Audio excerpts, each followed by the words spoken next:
but some secret was let out in my introduction. I got commissioned on that day, and the reviewing officer was Air Chief Marshal Katre. And our 134 PC and the parallel course 75 GDOC happened to be the only courses that have been reviewed by Air Chief Marshal Katre. So, very proud moment today for me to stand here on occasion, when we are honoring that figure who actually gave me my wings, literally and figuratively both. Actually, you can say that was my birthday, I was born in the Air Force. I must especially thank Mr. Sameer Katre for being here today. He's son of Air Chief Marshal Katre. He's come all the way, especially to be here, and he does it every year. Thank you very much, sir. We talked about Operation Sindoor. I thought today that also, I saw that Sindoor topic had come when they were settling down the slides. So you know what I'm going to talk about.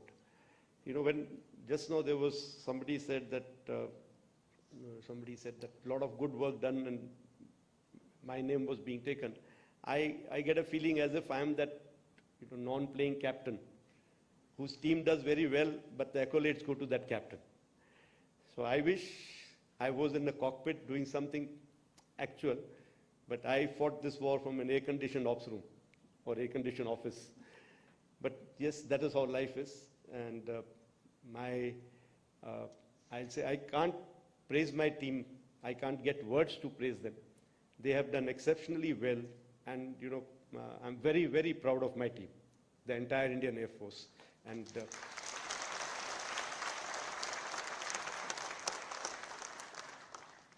one thing that really stood out in this was the way we fought. At the helm of the affair, my biggest worry, because we keep having those exercises, we keep trying our, exercising ourselves in op-like situation, but they are not operations, they are operations-like situations. And in those, having seen how things are done, my biggest worry was that will everybody come together? Or will they be, I will do this, no, sir, I will do this. One command is going one way, the other command is going other way. Air headquarters is trying to do something else, but the command headquarters wants to do something else. Somebody is saying, no, as per so-and-so book, this is my job and not his job. Who is he to tell me? None of this. Not even once did I have to sit down and try to solve things. Not even once. I think that's a blessing to have a force like that. And again, I say, I can only thank my predecessors who have trained us like that, to be like that. Whatever may be, when the time comes, we are all together. So I will today take some time in covering that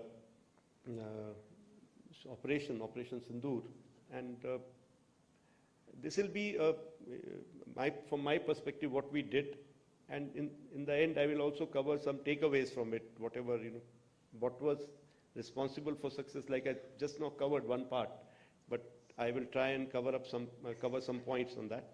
And in case I find that I'm running ahead of time, then I'll cover something else. I'm not really prepared for that part. Now, of course, another point I just now wrote down. Marshal Rajaram said that, this hall is full because you are here. They all want to hear you. But, sir, I can see 50% are blues, and out of that, I think 80% are detailed to be here today. Having gone through their times, I understand everything. But all those who have been detailed, please listen. Okay, don't sleep. So we all know what happened, that unfortunate incident of Pahalgam, where so many people were killed.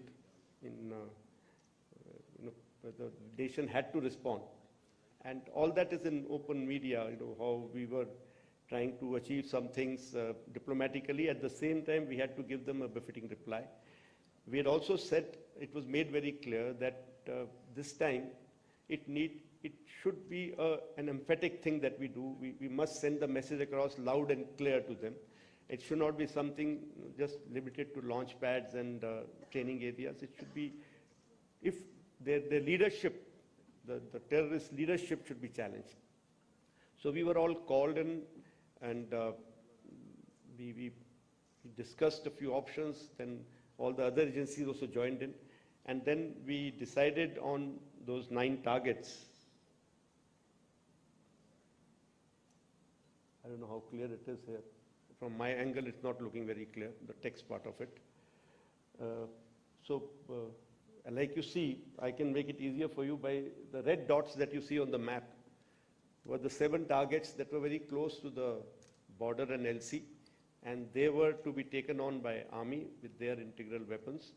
And those 2 blue dots, we've drawn them a little bigger. They were the 2 main headquarter buildings, that is Bahawalpur and Muridke, headquarter complexes, not buildings, that were to be taken on by Indian Air Force. So this was decided. Also, when I say taken on by Indian Air Force, that doesn't mean that only Indian Air Force was to work towards that. All of us were working together, including naval assets were involved in, their weapons were used in these areas, their INT agencies were involved. And in the planning, we were all, the 3 services together, along with other agencies. So this plan was discussed. Even the escalation metrics were made and discussed as to where can it lead to, what can happen, and if this happens, what is going to be our response. So it was a nicely planned out effort, and the date was decided. It was the 6th and 7th night, date and time, and it was decided based on weather, based on what pattern we were seeing across the border of their movements and their actions. And we decided that time, and we decided that it will be in one go we will address all 9 targets. And like I said, Air Force was targeting these to the border, so it was not that we could do something with small drones or weapons of small caliber. They were all nicely hardened structures. So we decided to go with long-range weapons to keep ourselves safe from their air defenses, but at the same time, accurate weapons to get the targets while not causing any other damage to the areas around. And special emphasis throughout has been that there should be minimum civilian casualties who are not involved with this. So, as far as Bahawalpur is concerned, this is how that complex looks on map. And if you look at it, there were some, when DMPI is basically our point of impact that we decide where we're going to hit. So there were some buildings where we had intelligence of their senior leadership staying, some buildings where their other people stay, and of course the main Marcus building where the congregations used to take place and all the training used to take place. So these points were decided, and I show you some of the pictures of what we achieved. Now, before and after the attack, of course, these are satellite pictures, and after the attack pictures are immediate pictures that we got. Whereas before the attack pictures are which have been built over a period of time. So you will find there is a clarity issue, and there is a different satellite which is giving you. So here, sorry. So here you can see the damage, which is of course not coming out very clear in this, but other pictures, here these 2 buildings, you can see the damage much clearly.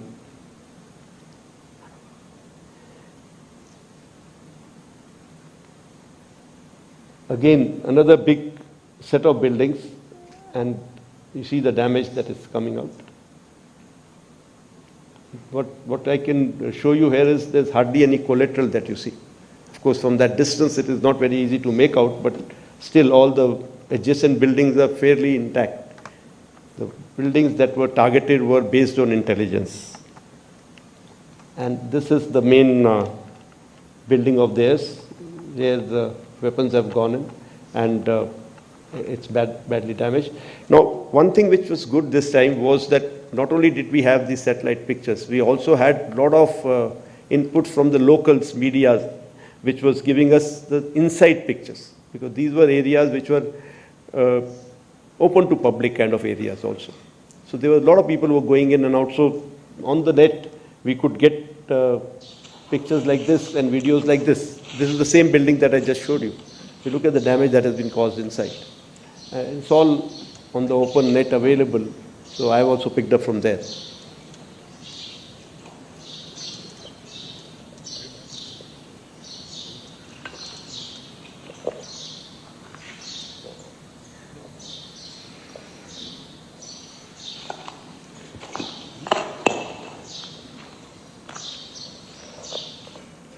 So this target was about 100 kilometers away from the border.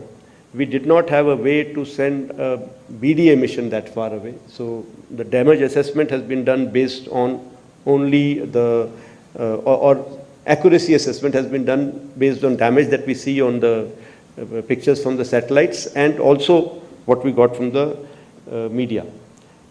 As far as Muridki is concerned, this is what it was, the LET headquarters.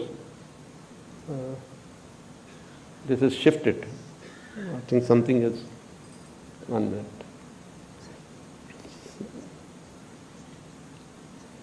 These are the two main, these circles should be here on this building and this building. And these two things, circles are in this area. This again is their, if I can say, the senior leadership's residential area where they were staying. And these were their office building and their building where they used to get together to conduct their meetings. This is one of the videos that we have because this was within our range. So we could get this video from the weapon itself. If you notice here, somewhere here was the first impact of the previous weapon. And if you see the next one now, the video continues. You can see the smoke of the previous weapon somewhere here. And this weapon is for the main building, that big building that we see.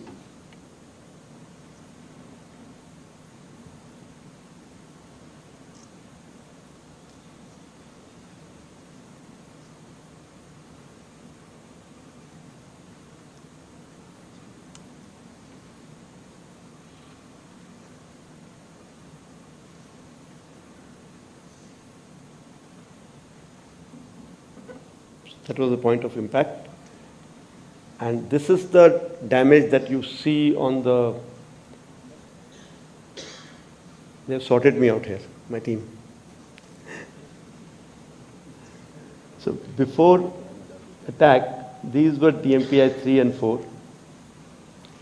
And after the impact, it's not very clear. The display is not very clear, but I think the brightness of this big display is always an issue. So these are this is the DMPI, this is the bomb that you saw in that video before. And here, this whole picture has shifted. And this is the impact that we see on the main and one on the office building. Office building, you can see it's already decimated quite badly. Here you see just a pinprick. Let it be. It's just a pinprick here. But I want to bring out something here. You know, when we did Balakot, we had something similar. I have a slide on that. You see here, in Balakot also, we had similar, you know, this pinpricks being seen from the satellite pictures. And here in this building also, we see a similar kind of impact point. And in Balakot, we could not get anything from inside, and it became a big issue, trying to tell our own people, unfortunately our own people, as to what we have been able to achieve. We had intelligence of what has gone on inside. We had intelligence of, you know, human kind of intelligence, where we had very clear picture of inside in terms of there has been huge damage. There have been so many terrorists which have been utilized. But we could not convince our own people that, look, we have achieved that. But this time again, a thing like this would have given us the same problem. But we were lucky, and we got these videos on the open. This is the same building from inside. You see the amount of damage that it has created, because all these penetration weapons. This sound is from that video. So they cause this kind of damage. Whereas from outside, you get a feeling as if it's just a small hole. So I'm very happy that this time we were able to, take care of that ghost of Balakot, that we were able to tell the world what we have achieved. Coming back to Sindoor, again, after this, what we did, we were able to, we were able to very clearly understand that we have achieved our objectives. Some similar damage was done all the other 7 targets of the army. We had the pictures very clear. We had the videos from here and there. We had all intelligence reports. So when we were confident that we've been able to address what we wanted to address, a message was sent to their DGMO, through our DGMO, Director General Military Operations, that we don't mean to have anything to do with the military. In the sense, our objective was only to strike the terrorist targets, to take the revenge of this, what they have done to us. And we have no military aspirations, no intent to attack any military targets. So we can call it off here. But they, unfortunately, did not agree. They said, no, we will take a call. आपने हमें मारा है, अब हम मारेंगे, फिर देखेंगे, फिर बात करेंगे. These are kind of words they spoke. So we continued to be cautious. We knew they will do something. So that 7th, 8th night, if I can call it, 8th, 9th night, those 2 nights we had a lot of loiter munitions, drones, small-scale weapons, some drones which were basically to saturate our systems at many of our airfields and many of the army installations that were spotted. Of course, that created a little bit of panic in the public around. The public around started spotting even low Earth orbit satellites and reporting them as drones. So the number of drones multiplied.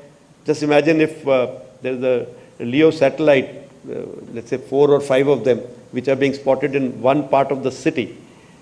For them, it will appear it is towards the east, and that chap reports, I see 4 towards my east, or very close to me towards this direction, or right over me, or something like that.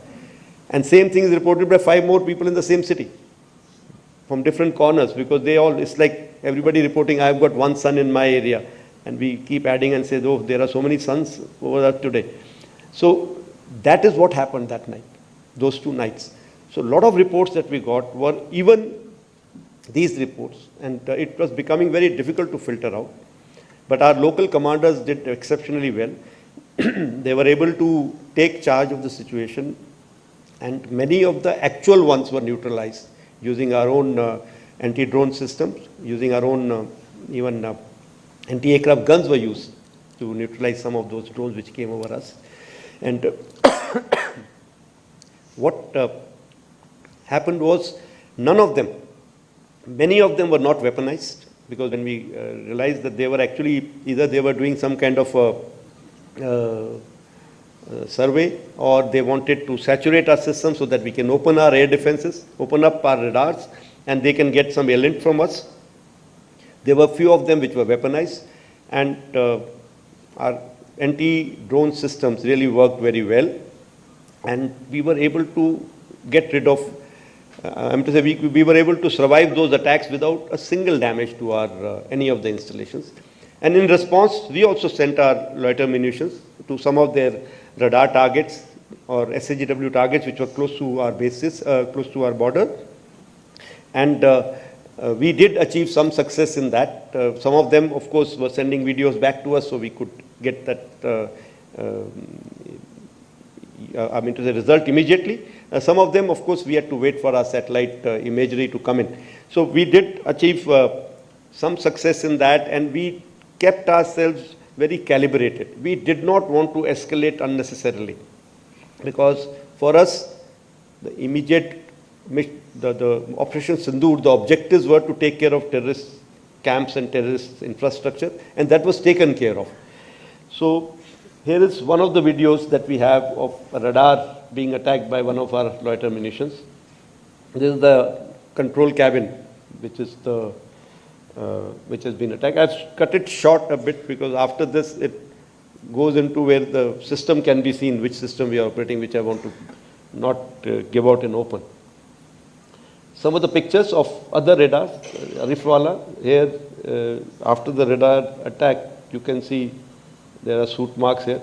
Again, not very clear to a layman, but the specialists, when they analyze these pictures, they tell us what exactly the damage has been, and it can be blown up in our own system. Similarly, Chunia radar, there's another radar head which has been burnt. So once this was over, we got intelligence report on the ninth evening, I will say, that they are planning something big. And next 48 hours are very critical. And also, we also decided that if they attack any of our installations, military installations, we are going to reply with military, attacking their military installations which matter to them. So since we already had our plans ready, this point was debated, and both the CNCs involved, the air headquarter people and the other services, we had taken a call that since they are mostly attacking us by Air Force assets and my Air Force bases are under threat, we should respond without waiting, in case this continues tonight also. And sure enough, this time we had their attack on our airfields with not only just loiter munitions, some of long-range weapons. Their aircraft tried to penetrate our defenses. Our air defense systems have done a wonderful job. The S-400 system, which we had recently bought, has been a game changer. The range of that system has really kept their aircraft away from their weapons like, those long-range glide bombs that they have. They've not been able to use any one of those because they've not been able to penetrate this system.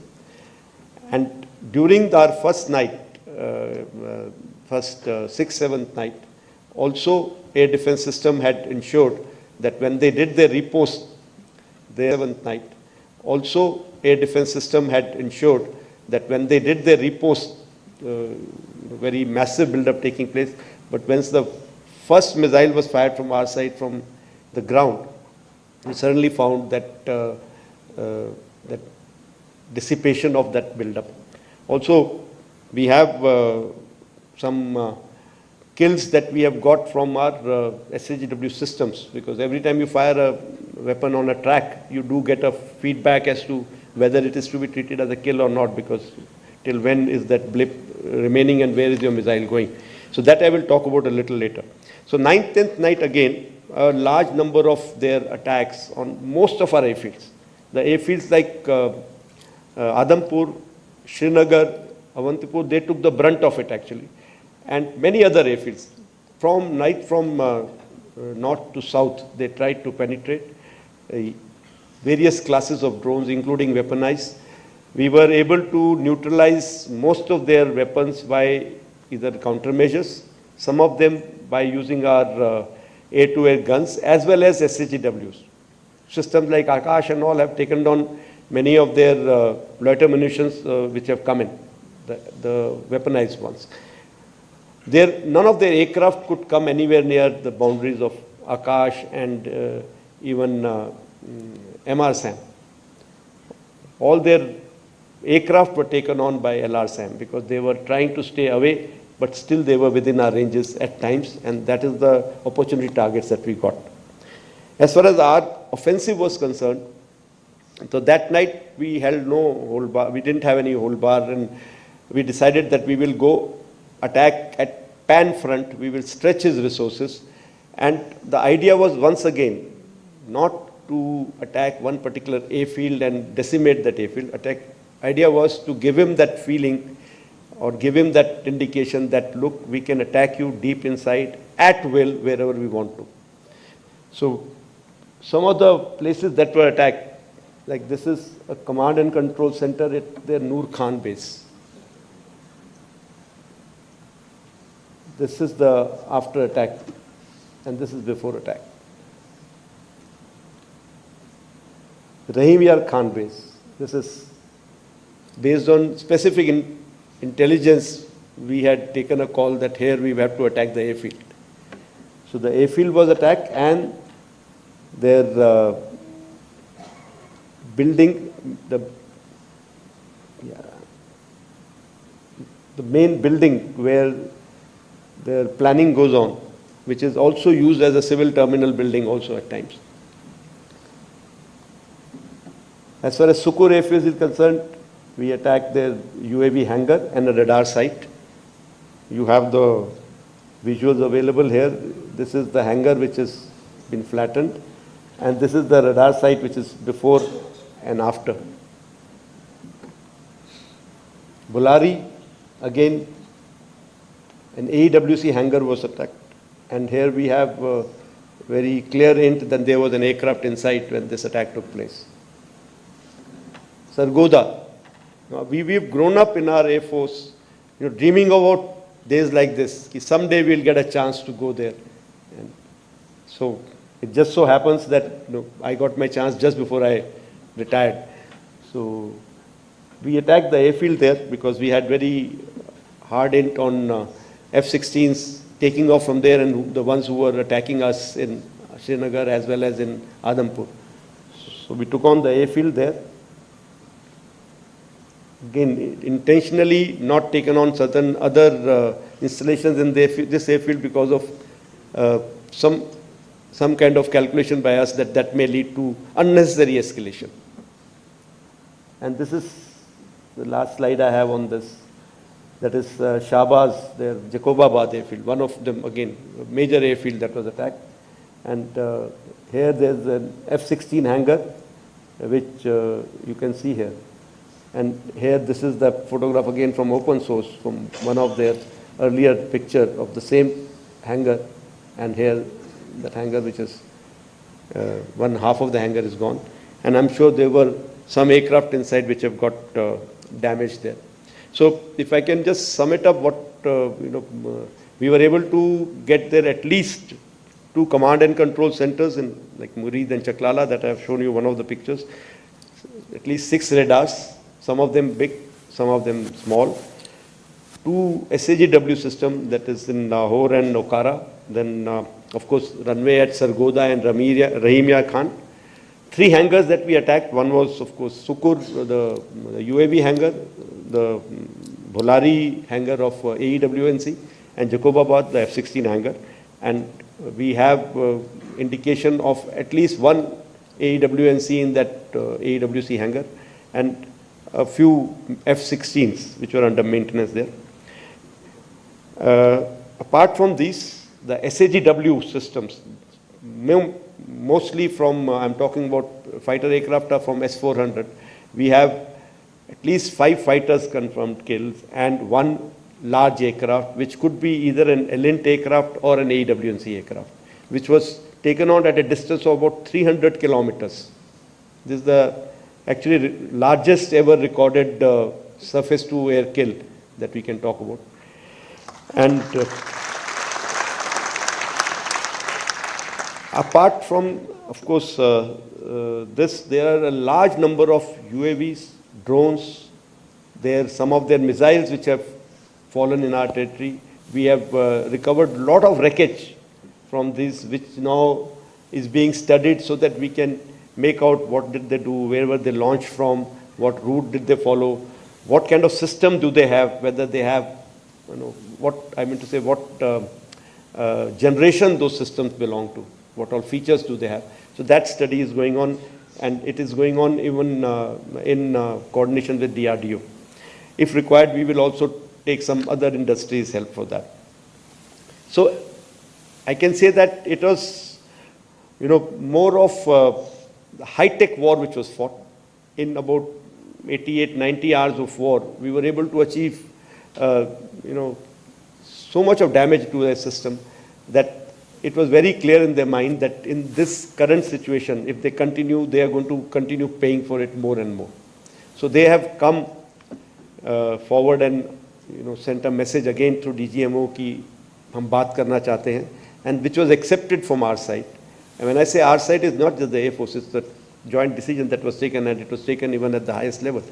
Why was that accepted? There have been a lot of debates which are going on. I will touch about it a little during continue in my talk.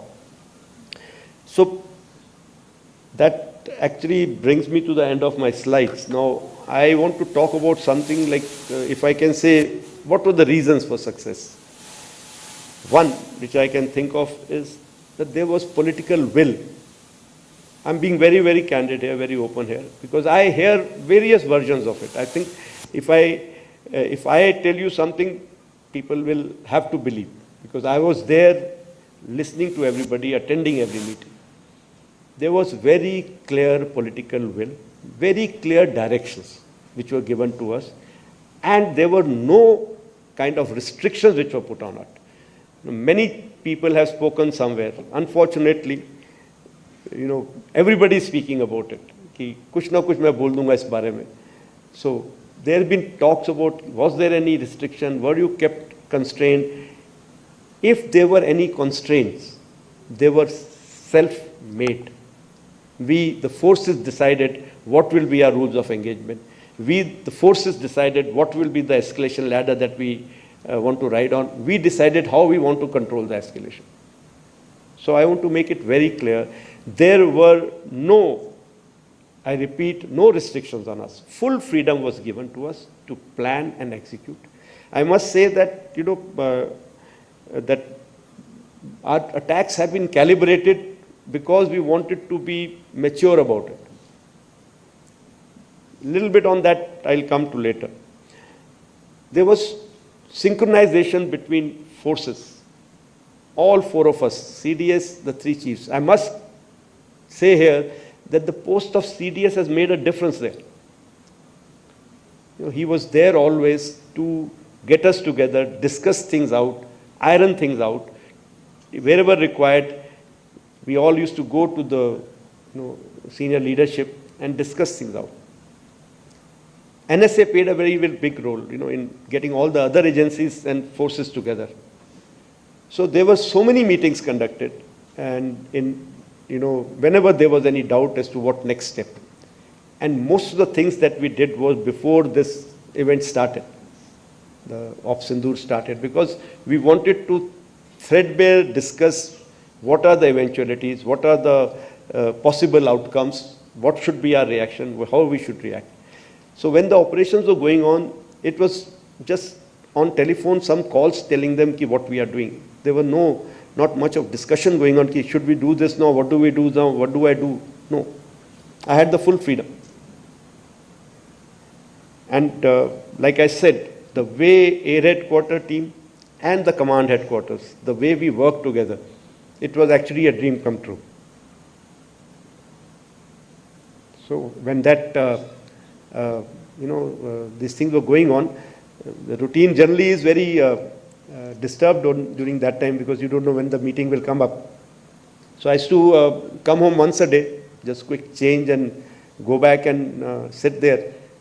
And I'd made some arrangement to even sleep in my own office. So that evening, one day when I had, that was, we had gone for a night meeting, then I had gone in overall. And I continued to be in that overall for next 48 hours. I never had time to come back home because there was something or the other happening. So I didn't want to leave my office or the company for even 1 minute. And when I came back after those 48 hours, after having gone through that, where we had taken a call that, okay, now we stop hostilities, there was so much of sense of satisfaction. And most of it was actually from the way my Air Force had stood up together. That is what gave me more satisfaction than what we had achieved. The way we achieved gave me satisfaction. Now, like Dr. Sunil has brought out, we keep talking about indigenization. Why do we talk about so much of having indigenous sources, having things within India? The kind of support that we got from all DPSUs, and of course HL becomes a very big part of that because maximum support comes from them. I must compliment them. My people came and told me that at one call things were moved. Wherever we needed anything, their teams were there, and they had pre-positioned some teams in anticipation. They had brought up some serviceability in anticipation. So this is how the nation has to come together if we have to fight a war. So these are some things, some teams in anticipation. They had brought up some serviceability in anticipation. So this is how